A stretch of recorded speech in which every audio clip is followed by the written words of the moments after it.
All right, so this is Laura, aka the Sound Sommelier, here with Trackstar, the DJ. What's your earliest memory of hip hop? My earliest memory of hip hop. I actually don't really know. I don't know if I have it early. I mean, I grew up in Wisconsin, so there wasn't a lot of like direct hip Right. hop culture around me. So it was kind of just mixed in with pop culture in general. Hmm. I don't know if I could pinpoint a very earliest memory of it, to be honest. Okay.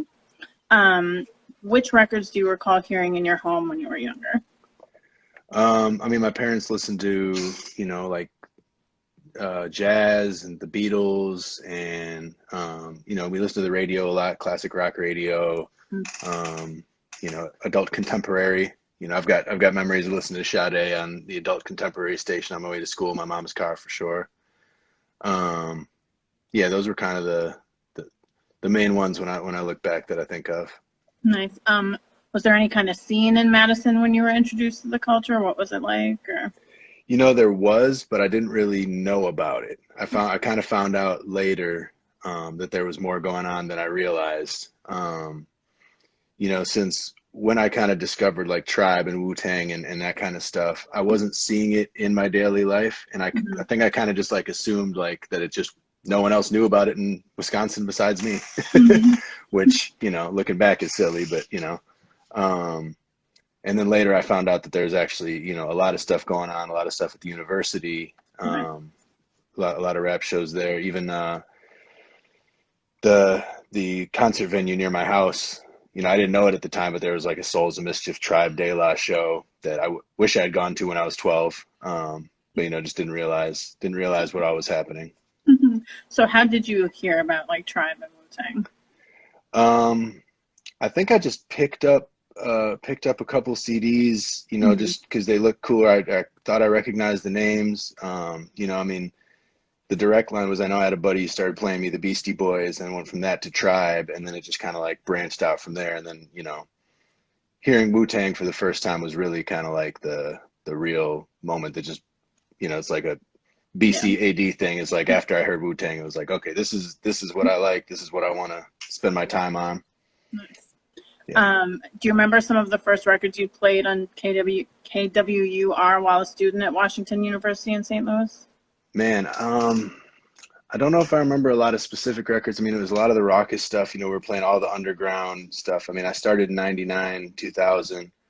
Yeah. Um, yeah, so it was a lot of that Dilated Peoples, and, a lot of West Coast stuff too, a lot of like AC Alone, Project Blowed, related stuff.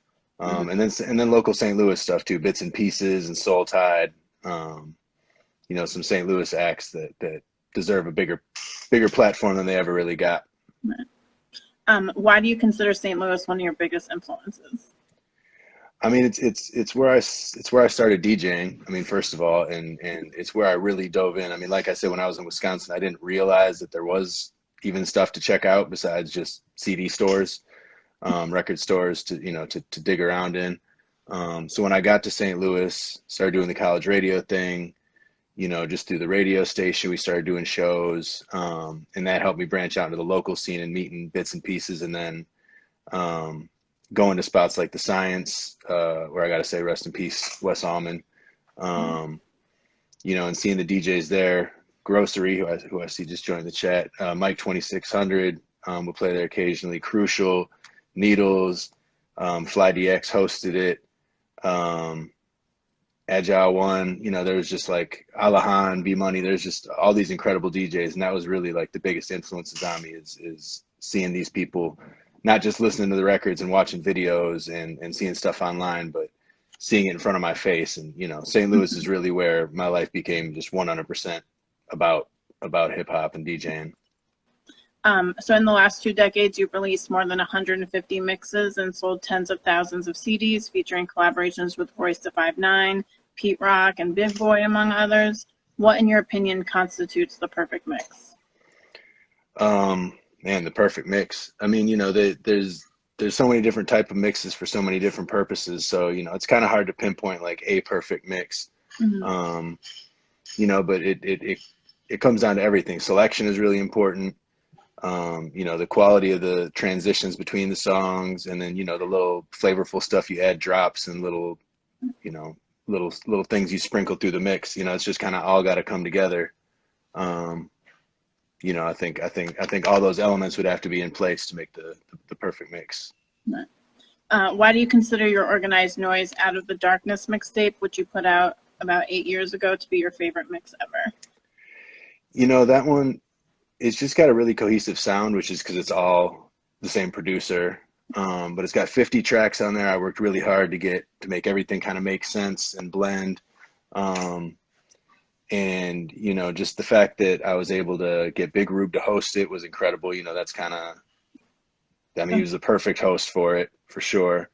And the timing worked out perfect where I got to Atlanta right before I started working on it before I moved to Atlanta. And then once I moved to Atlanta, it kind of just kept getting pushed back. And then I ended up in Atlanta. So I was able to actually connect with the Organized Noise guys and Rube. And, you know, that was really incredible. It was just a lot of synergy with that project, and it just came out really well, and it was well received. And, you know, it's still, I think, my most like complete work. I mean, there's some of the stuff that I did some with the local St. Louis tapes, you know, some of my Dollar Mix Volume 4 was another one that was like 50 tracks that I'm really proud of. But overall, yeah, the Organized Noise one was probably the most like polished. Nice. So I believe everyone's familiar with the story of how you became Killer Mike's tour DJ 10 years ago. Did you think that during the first gig in 2009, opening for Rakim at A3C, that it was just a one and done situation? Yeah, I mean, I definitely, you know, pretty much my whole career, I've taken everything as it comes in front of me. Like, I don't really have like a master plan. You know, my plans and goals have changed a lot, you know, year by year as I have different opportunities in front of me. I mean, I never really saw myself being a tour DJ like that. That wasn't a goal or you know, anything like that. I mean, it all comes from just being a fan. I was such a fan of Killer Mike, that, you know, just getting to meet him was crazy, let alone getting to rock the one show. And then when I got invited back to do another one, it was just like, oh my God, what's happening? You know, what's even happening right now? But, you know, I mean, it all comes from being a fan. I mean, I just literally got a Facebook message like 3 days ago from this dude, Rob Boo, out here, who was like, yo, where's this old Killer Mike song that used to play at the club in, you know, 2006? He's like, I can't find it online. Can you send it to me? You know, so it's like, it really just comes from me being a fan and naturally playing his music as a DJ.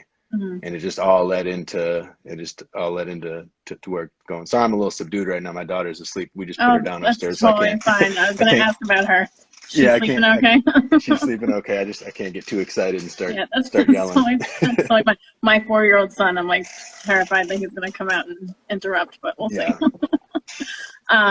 So you've traveled the world with Run the Jewels, who have never performed with any other DJ. Do you have favorite cities, whether it be because of the culture or the vibe you and the guys received from the crowds? Man, that's tough. People ask that sometimes, and it's like there's so many dope cities. And it's like almost not fair because it almost just comes down to the cities that we ended up with extra time in. Right. Because a lot of the cities we get there and then we leave, you know, we do the show and then we leave and all we see is the airport and the hotel. You know, I mean, we played Croatia and we were literally there for like 14 hours, including sleeping and doing the show.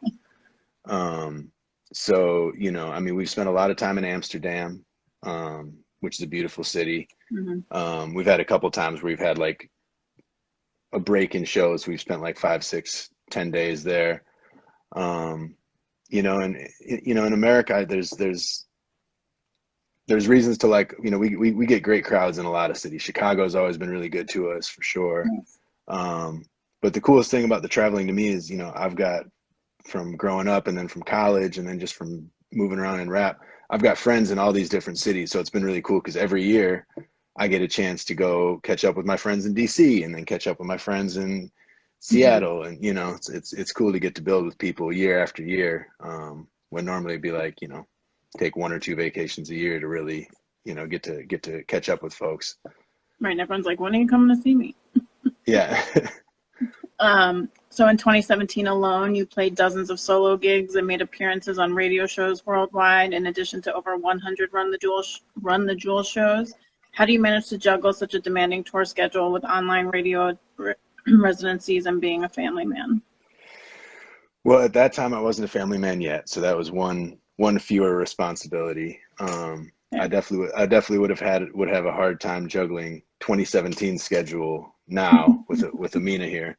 Um, but even then, I've always I love the work, so I've always put in a lot of hours. Um, I'm very fortunate to enjoy pretty much everything that I get to do, in my DJ career. Hmm. So, I don't know if it's the way I'm looking. I look so stoned. I'm not stoned, I swear. I'm looking at myself I've like, had what the people hell? smoke My eyes are on so camera closed. before. You're Yeah. fine. Um, but yeah, I mean, I've always enjoyed the work, so it's nothing for me to do the show and then get back on the tour bus and immediately open up my laptop and get to working on a radio show or preparing a set for an after party. It's all amazing that I get to do this stuff. So it's not hard for me to put in the extra hours. Mhm. On the flip side, do you ever feel like you don't have enough time to do certain things? All of the time. Mhm. I mean, I don't even know anymore if I get a lot done or not because I put so much stuff on my to-do list and have so much stuff rattling around in my brain Right. that it's like I don't know, if I'm getting enough stuff done or not, but I could You're always getting use more time, some stuff especially, done. yeah, I'm getting some stuff done. But especially since becoming a father, it's like there's never enough time. Thankfully I've got an incredible wife who's very supportive of me and an amazing mother. So shouts out to Camille. Mhm. Yes, your daughter's gorgeous. Thank you. Thank you. I'm very lucky. I'm very Uh-huh. lucky to spend quarantine with these two particular people. Yeah, that's definitely a benefit. Yeah. That year, you also helped to launch the Daylight Curfew and RapFan collection. What inspired the creation of your RapFan brand? So I started RapFan in 2012. Mhm. And we were on tour and I was just I was trying to make some extra money. I was spending all this time away from my wife. I mean, she was my fiance at the time. And it was like, I wanted to justify that by bringing home, more money. At that time we were playing smaller venues, so it wasn't a lot of money in it necessarily. Um, Had you and so I moved to decided, Atlanta yet? yeah, at that time we were in Atlanta. So she was home in Atlanta while I'm moving all around. And, Hmm. so I just wanted to figure out a way to make some extra money while we were out there. And, I mean, even now, but especially then, I was like, who cares about Trackstar? No one knows who I am. So I wanted something more universal. Hmm. And just thinking about it, I just thought, like my status as a rap fan is like the most constant part of my life, as long as I can remember. So, fortunately, something that people relate to and people fuck with. So it was cool, and obviously I benefit greatly from getting to showcase it alongside Mike and Elle. They're very supportive of the brand. Hmm. Um, and yeah, it's been a cool side hustle. I mean, I'm definitely like a business guy on some levels too. So it's fun. Yeah. It's a fun side thing to do along with the music. Hmm. Your Pistol and Five live video Megamix has garnered a lot of attention recently. How did you manage to break down almost 4 years of tour footage into just 13 minutes for this project? Man, that's definitely the biggest project I've ever done. I made the mix first, and then I've been recording shows for years at that point. I think we started in 2017, and I've been Hmm. recording shows for 3 years or so. Started off with the GoPro gave us a camera, so I started recording shows with that, and then I just accumulated. I ended up having 6 cameras, and I've got something like 12 terabytes of Run the Jewels footage. I've got like 180 shows. Um, and so I just had the idea to combine the footage with the mix that I'd already made.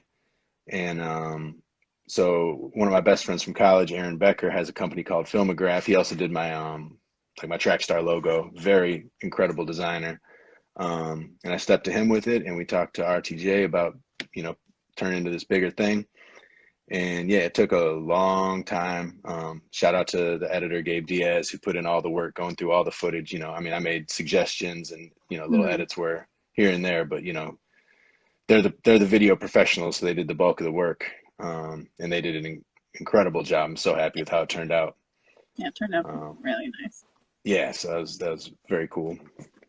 Um, you've given workshops on DJing and the history of hip hop culture to youth in classrooms and detention centers. What's the most rewarding aspect of that work?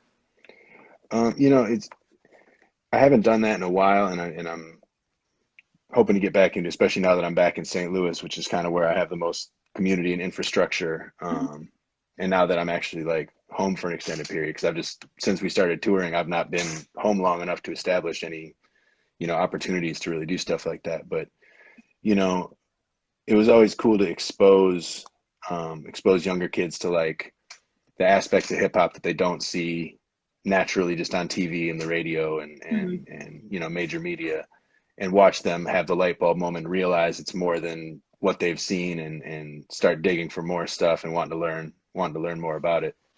I mean, because that's how I was when I was, you know, 12 or whatever and started getting into it.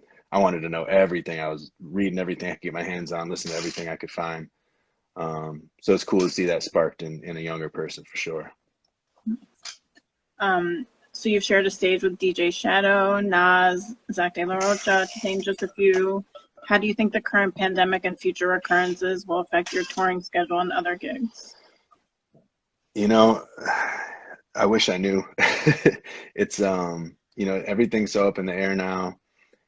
It's hard to say when we're going to get back to doing regular shows, let alone, you know, this is a time when it kind of works against us that we've gotten as big as we've gotten, because, you know, they're going to open up 100-person venues and 200-person venues and 500-person venues before they get to the types of stuff that we've gotten to blessed to be playing.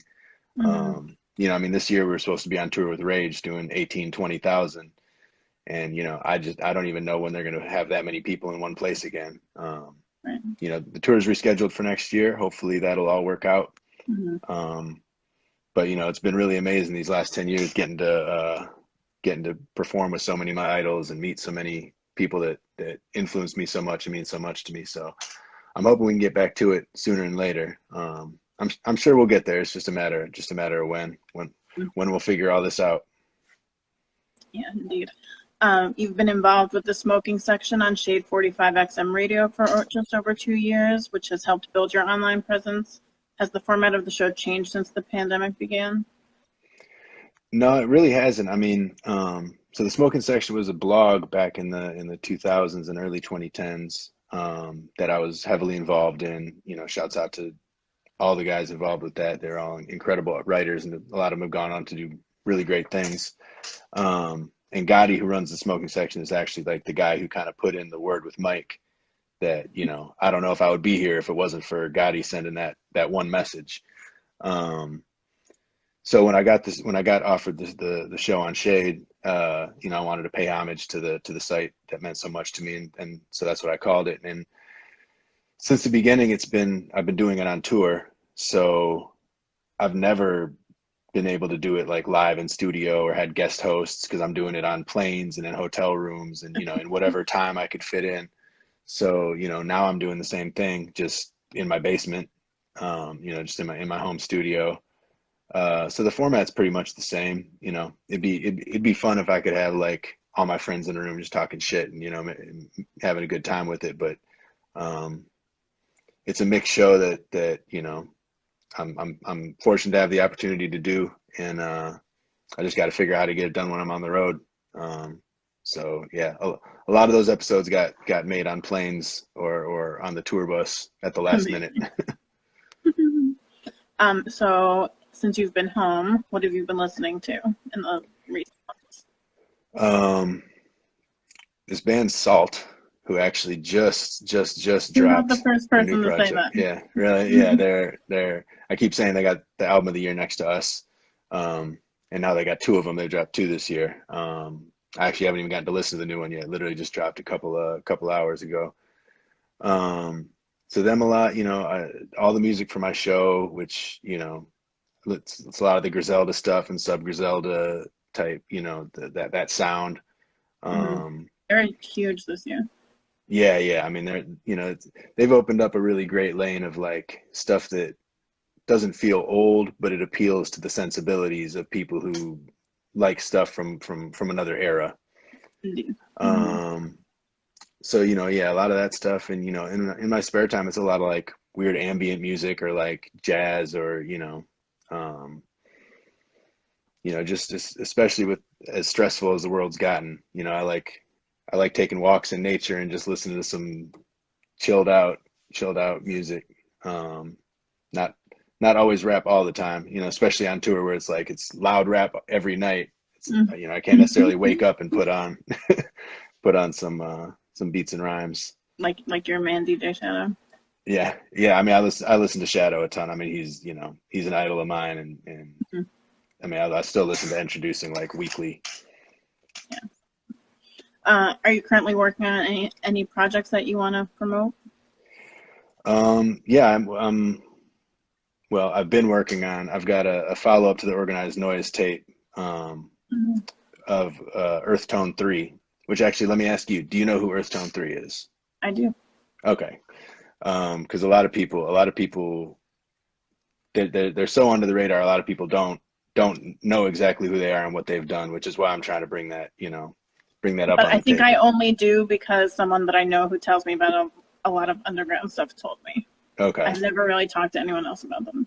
Yeah, it's, you know, the name is just so unknown. So, you know, it makes sense as a follow-up to Organized Noise. I've been working on it for a long time and just kind of bullshitting. So I'm just glad no one else has done a best of Earth Tone 3 in the meantime, because I would have been pissed and had no one to blame but myself. But Well, you better hurry because you hey, never know. I'm putting it out into the atmosphere now. I'm getting that done in the next month or so. But yeah, I mean, besides that, just, you know, the show on Shade every week, and you know, working with my RapFan stuff, just always coming up with new products and new designs. And you know, spending time with my daughter. You know, I'm just and my wife. And you know, Nice. the silver lining to this quarantine and tour getting canceled and everything is I'm spending more time with my family than I've gotten to in the last 10 years. You know, um, so that's been amazing.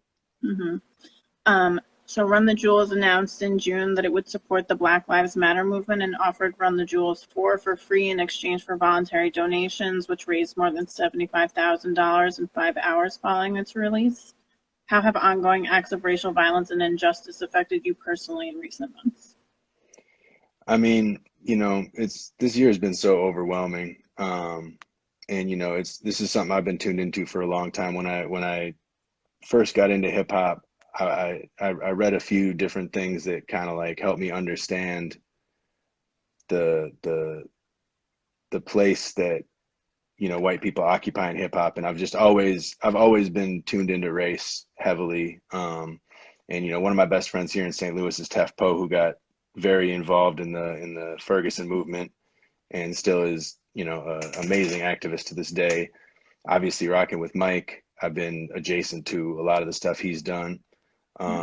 And you know, I've got a black family now. You know, my wife's black, Mhm. which means my daughter's black, which means, you know, they're at risk for all the things that all my friends are worried about as well. And it's, you know, it's it's it's overwhelming the way this country has not faced, you know, its original sins. And you know, it's just inevitable that, you know, we're gonna have to figure out a way to make it right, or this whole thing is not, you know, not gonna work for much longer. Um, Mhm. but it's, yeah, it's definitely a very scary time. You know, I'm worried for my friends, I'm worried for my family. But you know, we got to be hopeful that we'll figure out a way to get the point across and get more people understanding what's going on. You know, this year's also been very encouraging with the way people have embraced the movement, not just people of color. Mhm. And just hopefully that continues, you know. Indeed. Um, Thanks so much for joining me. Is there anything else that you want to add or promote? No, thank you for having me. You know, the merch is at rapfan.com. You can follow me at DJ Trackstar on Twitter, Trackstar the DJ on Instagram. Um, and yeah, you know, it's nice to be on the show. I appreciate you being patient with me. I know I pushed back a couple Oh, times, but are you we got doing it Are done. you doing okay though? Yeah, You yeah, doing okay? yeah, yeah. We've a little bit of time in between has been good, but you know, definitely once again, rest in peace to Wes Allman. He was an amazing hmm guy, and you know, he meant a lot to St. Louis, not just me, but you know, hundreds and hundreds of people here. So Yeah, I that was a looked him huge up after loss. you That was told me. tough. Hmm Yeah, I mean, and it was crazy just watching everyone post and realizing that as much as he meant to me, you know, I was one of so many people who he had, you know, a massive impact on. Um, so yeah, that was a gut punch, but you know, we're gonna keep pushing, you know, in his memory, and make sure we keep pushing St. Louis culture and St. Louis hip hop culture, you know, Right. just the Yeah, same way he did. We've had way too many of those this year. For sure. Yeah, it's been But a terrible I hope you year. have a nice night and a nice weekend, and hug your daughter and your wife. Absolutely. Appreciate it. Have a good night. You too. Bye.